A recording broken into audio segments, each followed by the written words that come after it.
Hello my dear students, welcome you all to my YouTube channel Muktas Education.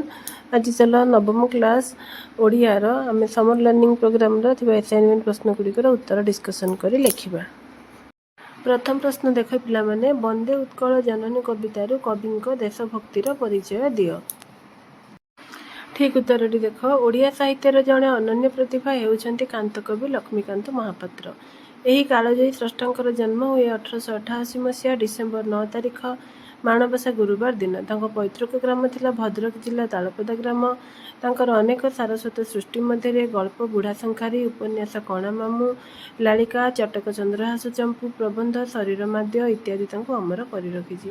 तांकर रचित वंदे उत्कल जननी जातीय संगीतटी सारा ओडिशावासी मानक आकर्षित करथिला। उत्कल मातार शोभावर्धन करथिबा एही संगीत को ओडिशा सरकार 2020 मसीहा जून 7 तारिख में राज्य संगीतर मान्यता प्रदान करिसेंती। यह कविताटी कवि निजर देशात्मबोधक भावना को अति सुंदर भाव में परिस्फुटन करिसेंती। उत्कल प्रदेश को माता रूप में अभिहित करी कवि तांकर वंदना करने सहित तांकर जश और कीर्ति को कलम मुନରେ तोली धरी निज देशभक्तिर परिचय देइछंती। प्रकृत में उत्कल प्रकृतित हुए प्रकृति राणीर लीला विलास। उत्कल मातार प्रकृतिर रूपछटा जनमानस को विमुग्ध करे। समस्त सुषमार प्राणकेन्द्र हेउछि उत्कल माटी, जार शरीर को सागर पवित्र जलराशि प्रक्षालन करे। राशि राशि तालतमाल तरु जार शरीर को आवृत करिथाए। जार शीतल पवन प्राण को पुलकित करे। नील पर्वतमाला तरंग सदृश जहा देह को सजाई थाए। पक्षी मानकर सुमधुर कलराब जो मुखरित होता है से तो हूँ आमर उत्कल माता। कवि भाषा पूत पयदी विधौत शरीरा ताल तमाल शिशु वितुतीरा शुभ्र तटिनीकूल शिखर समीरा जननी जननी जननी। पुनश्च ओडिशा हेउछि मंदिर मालिनी पवित्र उपासनार पीठस्थल हेउछि उत्कल माटी। जोगी ऋषि मानकर पवित्र वासस्थली भाव में परिचित। अनेक वीर योद्धा मानक उत्कल जननी निज कोल धारण करिछि, जो मानक शौर्य वीर्य साहस शत्रु मानक धराशय करिछि। कवि भाषा उत्कल सुरबुर दर्पित गेहा अरिकुल शोणित चर्चित देहा विश्व भूमंडल कृतवर स्नेहा जननी जननी जननी। अनेक कवि विद्वान माने एक उत्कल मातार कीर्तिराजी को तांको काव्य कवितार स्थान दे तार श्रेष्ठता को प्रतिपादन करिसेंती। एई उत्कल माटी जे पुण्यवती शरणदात्री ताहा मध्य प्रमाणित। वास्तविक देखिबा को गले कवि एही कविताटी उत्कल मातार प्राकृतिक सुषमा, वीरगाथा, कलाकृति, कारुकार्य, ज्ञान विज्ञान प्रदर्शन, पुण्य तीर्थक्षेत्र प्रभृति समस्त दिगरु उत्कल माता जे वंदनीय पूजनीय ताहाकु वर्णना करी देश प्रेमर परिचय देइछंती। वर्तमान 2 नंबर प्रश्न देख वंदे उत्कल जननी कवितार उत्कलर वैशिष्ट्य उल्लेख कर। स्वतंत्र उत्कल प्रदेश गठन पाई उत्कल सम्मेलन आनुकूल्य होइथिबा आंदोलन रे प्रभावित होई कांतकवि वंदे उत्कल जननी रचना करथिले। सत्यवादी जुगर चिंता और चेतना द्वारा अनुप्राणित कवि मातृभूमि प्रीति और देशप्रेम रे उद्बुद्ध होइथिले। विशेषकर उत्कल गौरव मधुसूदन दास बाणी उत्कली जननी पूर्णांग रूप गठन पाई स्वार्थमेध यज्ञ रे छाती को मिसाई छाती द्वारा गभीर प्रेरणा लाभ करथिले। तेणु एही गीतिकार प्रत्येक पदरे उत्कल भूमिर वैशिष्ट्य प्रतिपादित होइछि। उत्कल भूमिर समुद्र जलधारा पवित्र स्वच्छ जल धारण करिथिबा नदीगुड़िक ताल तमाल श्यामल वृक्षराजी द्वारा सुशोभित। उत्कलर घंच वनबनानी समुद्रर उर्मिसम नील पर्वतमाला पक्षी मानकर कलरव और कृतिक्षेत्र गुड़िकर शोभा ए भूमिर विशेषत्व। ज्ञान विज्ञान क्षेत्र में पठाण सामंत प्राणकृष्ण परिजा जयदेवों भली मनीषी माने समग्र विश्व को पथ प्रदर्शन करिसेंती। ए भूमि आध्यात्मिकतार महान पीठ, जेउठारे जगतर नाथ जगन्नाथ विराजित। मंदिर मालिनी एही राज्य रे बहु जोगी उपासक महर्षि मानकर आविर्भाव घटिछि। ए भूमि शांति मैत्री प्रीतिर भूमि। मात्र जन्मभूमिर स्वाभिमान स्वाधीनता रक्षा पाई वीरप्रसविनी मातार बहु योग्य योद्धा और शासक निजर वीरत्व बलिदान द्वारा शत्रु मानक रक्तरे ए भूमि को रक्त रंजित करि पारिथिले। कविश्रेष्ठ विद्वान मनीषी माने पवित्र भूमि रे जन्म ग्रहण करी निजर त्यागपूत जीवन द्वारा ए माटी को धन्य वरेण्य अनिंद्या करि पारिछंती। यही सब वैशिष्ट्यता वर्णना करी कवि उत्कल प्राणतार परिचय प्रदान करिसेंती। 3 नंबर प्रश्न देख स्वतंत्र उत्कल प्रदेश गठन थिला ओडिया अस्मितार एक परिचय। यही प्रसंग को वर्णना करी सांग निकट को पत्र लेख। देख प्रियर बिजु बालियापाल तारीख ताहले तुमे तुम जगार नाम और तार तारीख लिख ता सहित तुम सांगर नाम लिख मोर स्नेह नेब मौसा मौसी को मोर प्रणाम जनईदेव गतकाली तुम चिठी पाई बहुत खुशी हेली मुझे तुमको उत्कल प्रदेश गठन और यह ओडिया अस्मितार परिचय सह जड़ित किसी कथा लिखुअछि 1936 मसीहा एप्रिल 1 तारिख में उत्कल प्रदेश एक स्वतंत्र प्रदेश भाव गठन होता जहाँ ओडिया भाषा संस्कृति और ऐतिह्य को संरक्षण करने एक ऐतिहासिक माइलखुंट थिला। यह पूर्वर ओडिया भाषाभाषी अंचलगुड़िक विभिन्न प्रदेश अधीन थिला जहाँ ओडिया अस्मिता को दुर्बल करुथिला।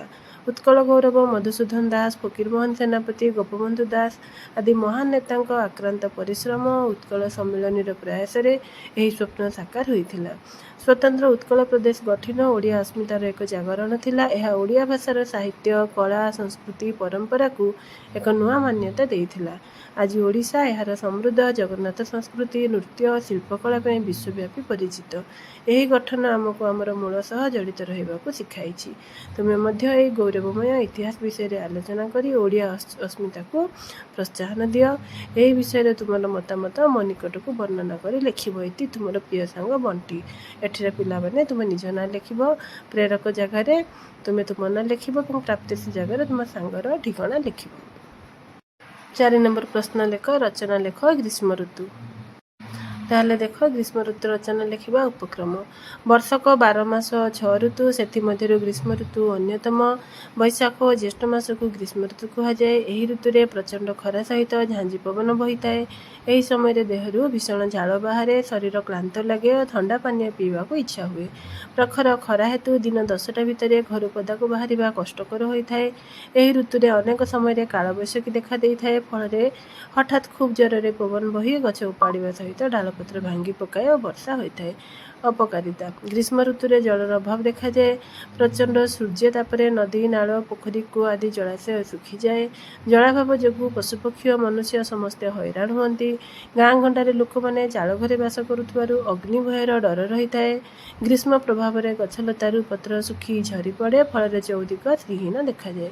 अनेक समय प्रचंड खरा सही न पारि बहु प्राणी जीवन हराई थांती। यही ऋतु में अनेक समय कुआपथर सह झड़ तोफान हुए। यह द्वारा आंब प्रभृति खरादिनिया फल पनीपरिबा और फसल नष्ट होता है। उपकारिता ग्रीष्म ऋतु भयंकर हेले मध्य बहु उपकार करिथाए। ग्रीष्म ऋतु नथिले वर्षा ऋतु आसी न थांता। ग्रीष्म प्रभाव में वर्षा ऋतुर आगमन होता है। यह द्वारा पृथ्वी शस्य श्यामला हो उठे। पर्वपर्वाणी ग्रीष्म ऋतु में अनेक पर्वपर्वाणी पड़ी थाए जेपरि पणा संक्रांति शीतल षष्ठी स्नान पूर्णिमा और रज पर्व इत्यादि।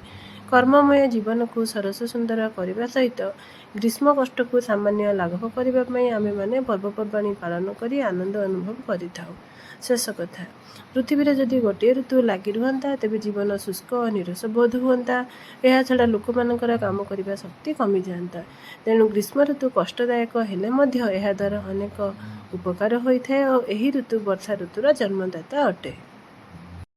5 नंबर प्रश्न देख व्याकरण बहिर शब्द गठन पाठर समस्त प्रश्नर उत्तर प्रस्तुत कर। शब्द काहाको कहती एक बा एकाधिक वर्णर मिलन जेतेबेले किसी अर्थ प्रकाश करे सेतेबेले ताहा शब्द पदवाच्य होता है। अर्थात एक बा एकाधिक वर्ण मिलित हो कौन अर्थ प्रकाश करुले ताहाको शब्द कहुए। शब्द केते प्रकार कौन कौन शब्द साधारण 3 प्रकार सेगुड़िक है तत्सम तद्भव और देशज। नई शब्दटी केउ मूल शब्दर उत्पन्न होइछि। नई शब्दटी नदी मूल शब्दर उत्पन्न होइछि। गधर तत्सम रूपटी होछि गर्धव।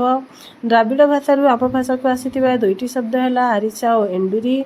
अकल शब्दटी जावनिक भाषा आम भाषा को आसीछि। आम भाषा रे प्रचलित हेउथिबा 5टी इंग्रजी शब्दर नाम है टेबुल बेंच पेंसिल डाक्टर अस्पताल। निम्नलिखित शब्दगुड़िकर लिंगपदी परिवर्तन करवा किशोर किशोरी बधू बर बगुली बग पिता माता स्वामी स्त्री। वचनर संज्ञा निरूपण कर जो व्यक्ति बा वस्तुर संख्या जना पड़ी थाए ताहाकु वचन कहुए। पहर्ष पुतर अर्थ है पुत्र बा पुओ एवं पहर्ष दीर्घ पुतर अर्थ हेउछि पवित्र। कृपणर विपरीतवर्धक शब्दटी है बदान्य। णिजंत और जंत मध्य कौन प्रभेद अच्छी लेख। णिजंत मूल धातु सहित णिज प्रत्यय जोग कराए गढ़ा जाउथबा धातु को णिजंत धातु कहुए। यथा मूल धातु जगणिज णिजंत धातु स्था जगणिज स्थापी पठ जगणिज पाठी। जयंती आतिशଯ୍ୟା को बुझाइबा पई मूल धातु रे जौ प्रत्यय जोग करा जाए।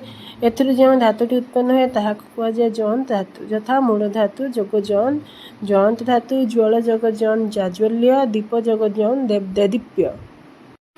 एबे देखो पिला माने 13 नंबर विशेष्य पदगुड़ी को विशेषण रे परिणत करबा। स्थापन स्थापित, ज्ञापन ज्ञापित, पालन पालित, चालन चालित, पाठन पाठित।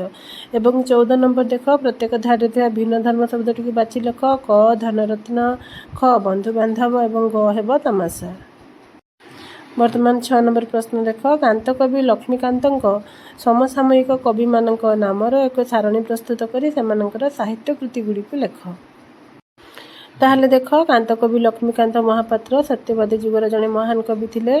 तांको समसामयिक कविगण हेले पंडित गोपबंधु दास, नीलकंठ दास, गोदावरीश मिश्र, कृपा सिंधु मिश्र, वासुदेव महापात्र, गोदावरीश महापात्र, कुंतला कुमारी सावत, मायाधर मानसिंह इत्यादि। सेमानको लेखक कौन सेमानଙ୍କ लेखार विभिन्न बहिर नाम उठी देइछि। गोपबंधु दास गो महात्म्य, ब्रह्मतत्व, बंदीर आत्मकथा, धर्मपद। नीलकंठ दास लिखिथिले कोणार्क, मायादेवी, खारवेल, प्रणयिनी। गोदावरीश मिश्र लिखिथिले आलेखिका, मुकुंद देव, पुरुषोत्तम देव, घटान्तर। गोदावरीश महापात्र रचित बही गुड़िक है वार्तापुर, प्रभात कुसुम, उठ कंकाल, कंटा फूल। सेपरी कुंतला कुमारी सावत लिखिथिले अंजलि, अर्चना, भ्रांति, उच्छ्वास, परसमणि, कालीबहू। मायाधर मानसिंह लिखित किछि बहिर ना है धूप, जेमा, साधवझीय, पूजारिणी और हेमशस्य। ताहले पिला माने तुमे सबू ए प्रश्न गुड़िकर उत्तर निज खातार लिखि नब। आउ भिडियोटी को भल लगे लाइक शेयर कमेंट और सब्सक्राइब निहाती भावे करिवो। भिडियोटी को देखिथिबारु तुम समस्त को थैंक यू।